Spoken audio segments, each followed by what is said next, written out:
kita bincang-bincang tanglet tentang masalah-masalah keagamaan. Nggih, monggo.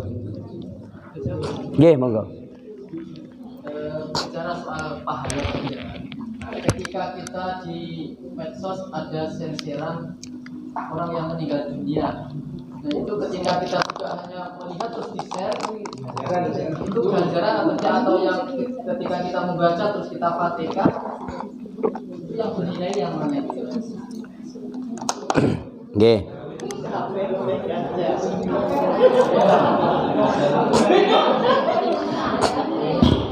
Saya jadi tengkok idah fikih niku enten-enten.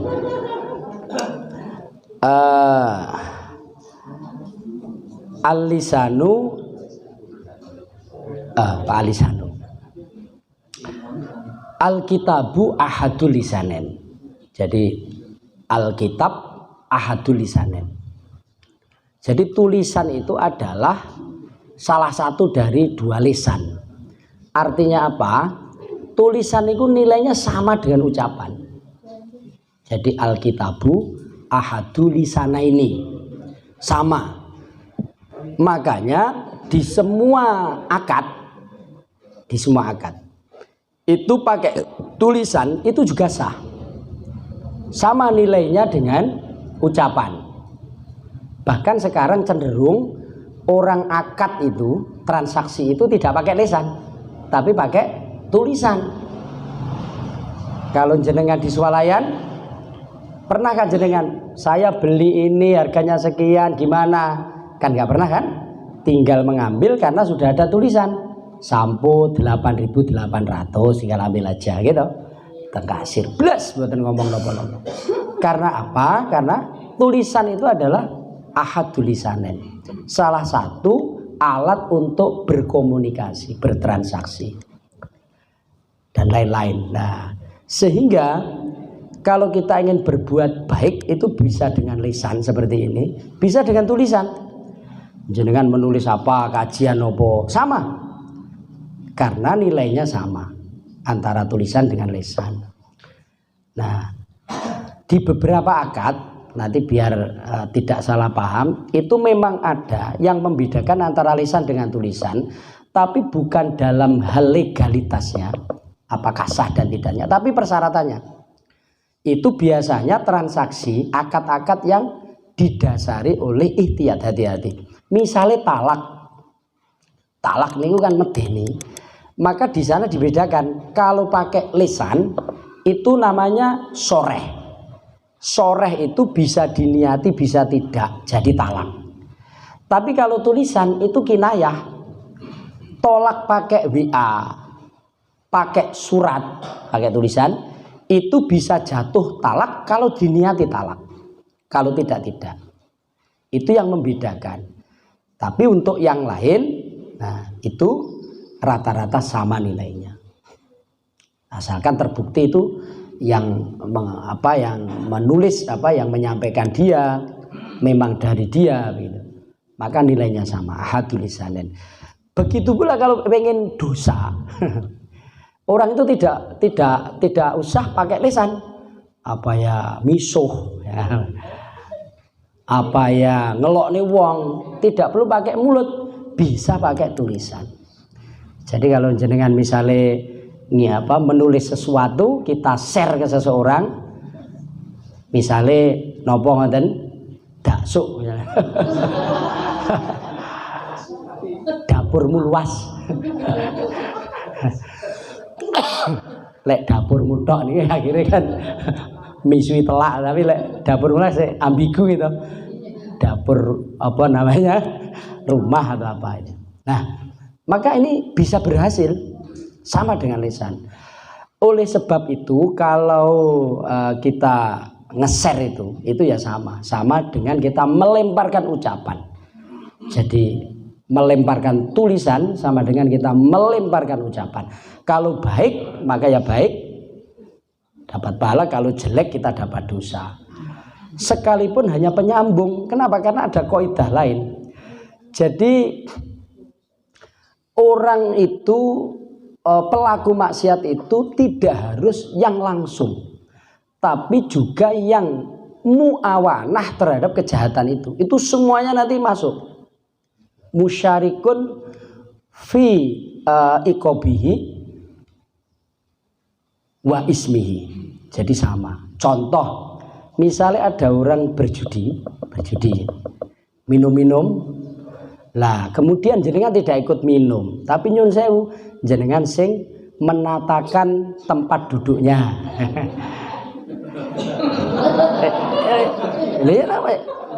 Lah maka dia juga dapat bagian itu.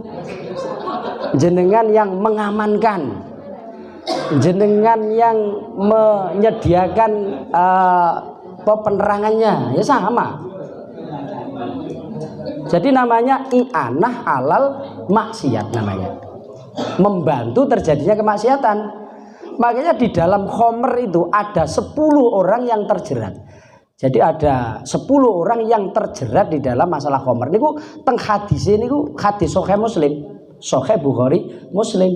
Ya asiruha muktasiruha saribiha wa hamiliha dan seterusnya ada 10. Jadi mulai orang yang membuat ya, mirasnya, yang memesan, biro perjalanannya itu, yang memakan samanya, yang menjual agennya, ada 10 orang. Jadi semua yang berkontribusi terhadap miras itu. Nah, oleh sebab itu kalau ada tulisan baik tadi kembali ke sana. Lah, maka sama. Lah aku gak nulis, aku nge-share tok, ya sama.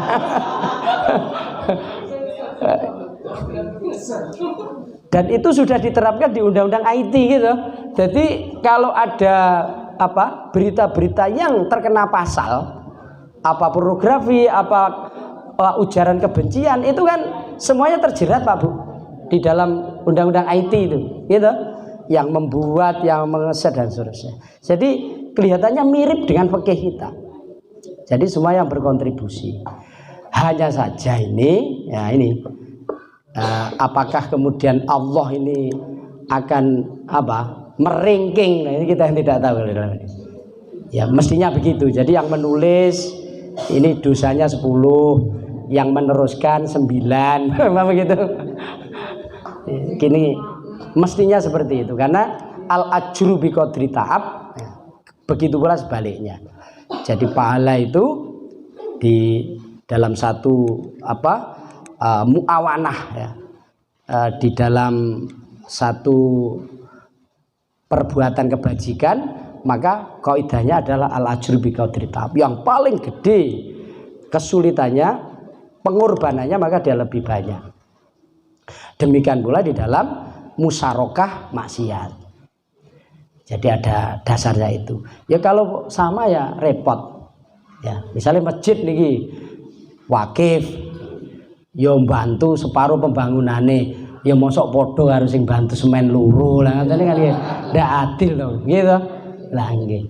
Jadi sesuai saham masing-masing. Saya kira begitu. Ada lagi yang lain? Nggih, monggo-monggo. Yang ketiga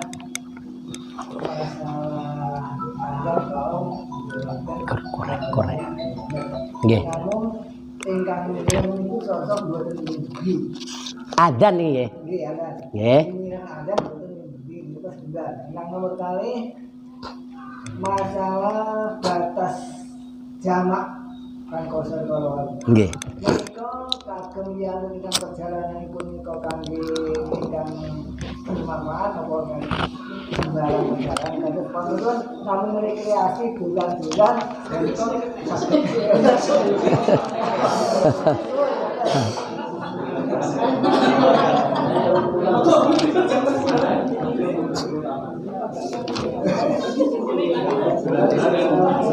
sing nomor sepindah mau napa baca mari nomor sepindah yang ngambil Anda nggih ulun dugi datang tempat jemaah. Oke.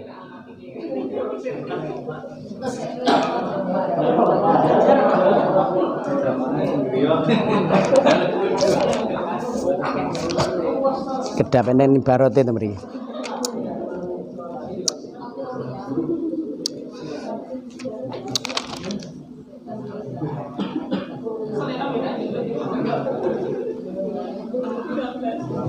Nggih. Di awal bab niku enten monggo dipun semak. Niku sing nomor kalih, lek sing nomor setunggal lek hukume maksudnya halal haram nggih mboten enten hubungane nggih halal haram. Orang mendengar napa adzan tapi tidak mau datang berjamaah. Karena jamaah itu bagi kita Syafi'iyah niku hukumnya kan sunnah. Sehingga orang mendengar adzan itu kalau tidak pergi sholat berjamaah nggih gak oleh ganjaran ngoten mawon. Mergo hukume jamaah niku sunnah.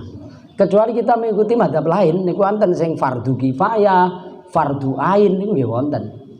Tapi kita Syafi'iyah mergo wong Jawa niki kados ngeten niki termasuk sing rawuh-rawuh niki kan ya mboten ahli jamaah niki wajah-wajahe. Lah lek mengke wajib lak jenengan dosa tok mendina. Masyaallah. Nggih mboten napa-napa. Lah jawabe adzan niku lho sing mengke harus kita bahas. Jadi menjawab adzan itu memang sunnah, cuma enten napa ancaman-ancaman sing mboten jawab. Termasuk ancamane wong sing krungu adzan mboten jawab adzan niku terancam tidak husnul khotimah sedane naudzubillah. Mulane niki lumayan berat. Nah, ada pertanyaan. Ukurane niku suara lombo napa ndak lombo. Lah niku dibahas teng fikih. Adan. Lah, pendapat yang kuat yang maksudnya adalah kita ketatrapan ancaman ini bukan pahala. Lek pahala Allah niku penak ngeten iki. Untuk sing ancaman awake dhewe mendapatkan ancaman tidak husnul khotimah itu suara lombo. Lombo itu suara tidak pakai pengeras. Seandainya kita di jarak tertentu dengan suara tidak pakai pengeras itu kita dengar. Lah, lek ndamel pengeras niku di jarak yang kira-kira muadzinnya tidak pakai pengeras tidak dengar, itu kita tidak mendapat ancaman itu. Apalagi adzan-adzan yang tidak hanya pakai pengeras tapi rekaman. Nah, itu sama sekali nggak ada hubungannya dengan ini. Misalnya nembe niku wau. Nah, cuma tidak sebaliknya. Tidak sebaliknya artinya bagaimana? Untuk orang yang menjawab adzan dari manapun sumbernya, rekaman atau tidak, niku dapat pahala. Nah, ngaten. Niku Rahman Rahime Allah ngaten niku. Padha karo sama dengan begini. Orang merencanakan berbuat baik kok gak sido, lak bakal oleh ganjalan, gitu. Tapi lek wong niku merencanakan keburukan tapi gagal, mboten oleh dosa. Ngoten. Dadi Allah niku enten iki dadi lek urusan penak iku dipenakne, lek aja sing gawat-gawat mboten. Mulane enten bahasa Rahman Rahim. Allah niku pemurah. Jadi lek aturan niku enak. Nah, oleh sebab itu sok-sok nggih. Lah awake dhewe di acara-acara tertentu wonten niku, lek tiyang paham fikih kok mireng adzan, ngoten sok tanglet. Niki adzan niku keng pundi? Ngoten. Oh niku lho Gus anu celak mriki. Nah, lek sekira dekat itu artinya tidak pakai pengeras, dengar itu biasanya berhenti. Acaranya di break. Tapi lek niku dari jauh dengarnya karena pengeras, itu biasanya ya terus. Nah, ngoten. Panjenengan nate ngoten nggih, enek wong tekok ngoten niku, seorang pembicara atau panitia bertanya seperti itu. Kalau iya, berarti dia memahami fikih itu. Karena aturan fikihnya begitu. Jadi yang iktibar ya, yang menjadi adalah suara lombo. Mergo lek mboten kita gadah acara kono adzan ngono mandek. Soale wedi sik lagi arep mulai kono adzan maneh. Nah, akhirnya di break selama 2 jam. Nah, keblaen. Nah, makanya ini ngeten iki, dadi fikih niku ngeten iki. Yang dimaksud adalah suara yang lombo itu dapat ancaman itu. Bon ya. Nah, niki pertanyaan Pak Jamari niku, yaitu Mbah Jai Jamari niku niki wasaroid. Jadi syarat yang pertama, wau kan langsung kedua. Syarat pertama kemarin sudah kita sampaikan. Orang yang mendapatkan rukhsah atau dispensasi kemudahan untuk jamak qasar adalah ayakuna safaruhu fi ghairi maksiatin. Jadi yang mendapatkan dispen adalah bepergian yang tujuannya itu tidak maksiat. Lah tidak maksiat itu ada 3. Mungkin wajib, bepergian wajib. Apa ini atau bepergian wajib? Wonten uang bayar utang ketika sudah jatuh tempo dan tidak punya rekening. Rekening nyapa dadak rono gitu. Kalau nggak punya rekening, kita punya hutang orang Surabaya kan harus ke sana kita. Lah orang yang membayar hutang dari Trenggalek pergi ke Surabaya, ini namanya bepergian yang tidak maksiat. Masuk dalam sub bepergian yang wajib karena membayar hutang hukumnya wajib. Haji juga begitu. Kita haji itu namanya bepergian yang wajib karena haji hukumnya wajib. Enten sing sunnah. Banyak kalau ini silaturahim, becek, ya, ini bagian dari sunnah ini, becek, ziarah, gitu. Lah, enten sing mubah niku neng pergi cedekan, neng Jatim Pak lah, teng Malang nih keren niku, Jatim Pak 3, nanti jenengan, lah niku dicobi mawon, niki mubah. Lah lek mubah niku tergantung dengan hukum asal, Bu. Tergantung mangke apa yang terjadi. Lek jenengan teng Jatim Pak niku pengine mboten merenggangkan otak nggih plesir nggih golek ketenangan ngoten, hiburan, tapi misalnya pacaran janjian karo lho niki ya dadi gagal. Jenengan tempate mawon teng Jatim Pak tapi sesungguhnya niate jenengan niat maksiat. Nah, ngoten lho. Sak dipahami nggih? Dipahami. Niate niat maksiat. Ah, dadi mubah. Iso dadi ganjaran kan teng Jatim Pak niku. Lah misale ya napa? Terapi loro, gitu. Ya dadi ben sehat awake, iso golek apa menir keluargane gitu. Iso ngingoni anake mergo memang butuh orang itu butuh tanazuh. Tanazuh itu refreshing, menjaga kesehatan wajib, ngoten. Hanya saja kan tempat rekreasi yang mboten sami, Pak Bu. Tapi lek teng mriku diduga niku tempat rekreasi sing fihi mungkarat, sing maksiat, ya dadine gagal kabeh niku. Misalnya kok teng pantai Kuta. Aduh lha niku wong dotok Bu teng mriku. Ya tempat-tempat sing rekreasi sing mubah-mubah. Nah, niku jenenge safar mubah. Enten safar niku. Jadi sing penting niate. Lah yang tidak boleh adalah safar maksiat. Safar maksiat niku bepergian yang tujuannya maksiat. Tapi kalau ngeten niku oleh safar mubah, maksiat fi safar niku oleh. Jadi safari niku mubah, wajib, sunnah, tapi kemudian maksiat fi safar ngeten iki tidak menghilangkan bolehnya mengambil dispen. Jadi misalnya jenengan arep nyaur utang teng Surabaya wau nggih, tapi jenengan maksiat fi safar teng tengah dalan wae enek cewek ayu iki. Wah, keren nih. Nah, misalnya akhirnya jenengan teng tengah perjalanan niku pacaran.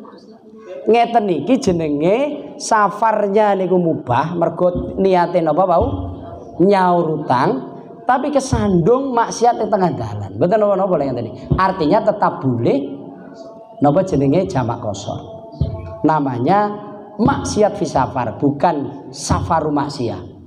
Lho ngoten. Bahasa fikih niku ngoten niku. Dadi enten safarul maksiat, yakni orang yang bepergian niatnya maksiat, ada yang maksiat fi safar. Maksiat terjadi di perjalanan. Kalau niat perjalanannya sesungguhnya baik. Ngeten iki sering lho lek mboten dapat rusuh. ora gur nyaur utang jenengan ziarah niku sok-sok kula yakin jenengan teng dalan yang nglakoni maksiat. Paling titik rasan-rasan. Nah, ngoten. Lah lek ngoten niku gagal nih rusuh, ya ziarah barang ndak oleh jamak kosong. Apa iso wae dhewe 7 dina ning perjalanan. Paling ndak sing lanang-lanang niku gek sing wedok-wedok ya sing ayu-ayu ngoten niku. Apa ya piye ngono sosok piye tapi ra diungkapne niku ora apa-apa lho nggih. Tek kula niku nggih ngoten. Jadi napa jenenge? Sing penting mboten cara nyawang barang sing haram niku kan sodamatus saniyah yang tidak boleh. Sodamatus saniyah itu adalah wong baleni terhadap sesuatu yang sesuai haram kemudian terus. Lek sodamatul ula niku jenenge rezeki. Nah, tatapan pertama. Mergo wong niku daruri, Bu. Nyawang pertama kan daruri. Ya nyun sewu umpama nek wong turis udah blejet, ya mesti ta awake dhewe makdek pertama niku. Lek ora mosok lho ngerti lek dheke anu. Iki tak tabrak apa tak semantani piye? Lek ora nyawang dhisik. Lho sing halal sing niki ngoten lho. Senajan ta udah blejet. Pertama dipandang. Lah sing salah niku mosok ngerti udah blejet dibaleni. Lah ngoten. Lah niku teng fikih ngoten, Bu. Jadi sodamatul ula, tatapan pertama terhadap objek-objek haram niku halal. Mergo menungso niku mau bertindak selanjutnya atau mau diapakan objek itu harus memandang. Dan jenengan neng dalan umpami nggih. Kan jenengan harus berbuat sesuatu, Bu. Lek enek sosok apa iku makdeku juga aku, makde teng pundi? Kan ngoten. Atau saya harus bilang apa? Atau saya harus menunduk? Atau harus salam karena itu adalah guru saya? Kan harus disawang dulu. Tidak mungkin kalau tidak dipandang. Makanya itu diampuni apapun objeknya. Nah, ngoten iki. Kowe nek kruntel-kruntel ning pinggir gitu. Jenengan wis menduga gah tak sawang lah. Kowe kesanake wong ngene. Mosok wis bablas diceluk, le. Ternyata wong ceblok jatuh. Lah jenengan nanti pisui wong makdemu tiba lho le atik ra kok. Tulungi lek ngoten iki. Peh repet-repet gitu. Kowe enek wong ngono pikir dalan. Jenengan wis udon dhisik wae iki wong anu iki. Masal padahal mak dene lho keruwel-keruwel karo mbok de niku arep neng pasar tiba. Ngoten lho.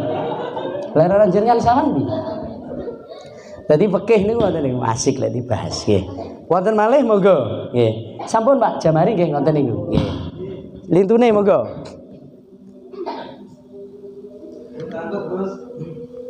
Tasik setengah anu, tasik kedik. Oh nggih monggo. Niki mengenai mahram. Oh ngoten nggih monggo nggih. Mengenai mahram niku tunggal mbah ingkang saking paman biasanya satu maleni niku nggih termasuk mahram napa saking mawon mahram. Sinten? Tunggal mahram saking tunggal mbah mahram ini napa tentang mahram. Nggih. Tunggal mbah iku apa mahram? Tunggal mbah. Nggih. Tunggal mbah saking paman. Saking paman. Oh nggih.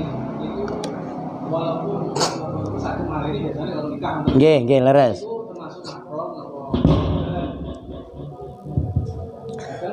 Nggih. Jawabnya bukan mahram. Jadi mesanan niku boleh nikah. Baik dari jalur saudara laki-laki atau perempuan. Jadi tunggal mbah nggih. Niku dari jalur baik laki-laki atau perempuan itu bukan mahram. Sekalipun kalau dia dari jalur laki-laki, ketika ketiadaan wali yang paling dekat bisa maleni. Jadi ini bisa digambarkan nggih tunggal mbah niku. Jadi nyun sewu misale niki mbah niki anak lanang wedok, nggih lanang wedok. Lah anake niki namanya kan mesanan. Lek niki kan dulur.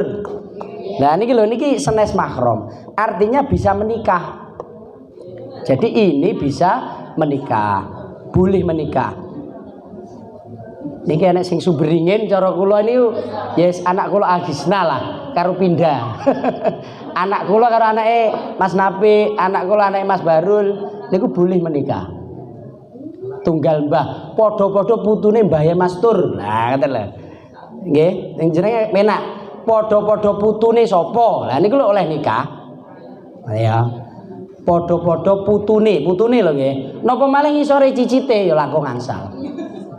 Nggih, dadi niki kanthi mekaten lek jenengan sampun gadah ilmune ngeten iki, nyuwun sewu. Lek wong Jawa niku kan ngono kuwi kan kaya dulur cuwedhek leres napa mboten? Akhire kebablasan neng prigi lanang wedok amor, nyepedahan gandengan, berduaan neng kamar niku aja Bu haram to. Iya to? Ndak oleh. Senajan cara wong Jawa kaya cuwedhek banget. Mboten oleh kan aturane wong memang mahram. Mahram niku kan ndak oleh berduaan, ya ora oleh bersentuhan, ndak oleh runtang-runtung, gak oleh. Lah piye carane ya pokok sing lanang karo wedok aja, lek lanang-lanang ya ben akrab ngoten mawon. Lho iki penting lho nggih. Jadi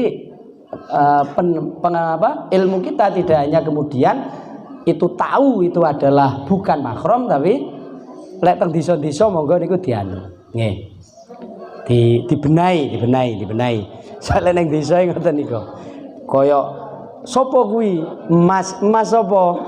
Kan ngoten nggih. Ya, sosok ya kleru lek muni Mas Ponaan, Mas misanan ngoten.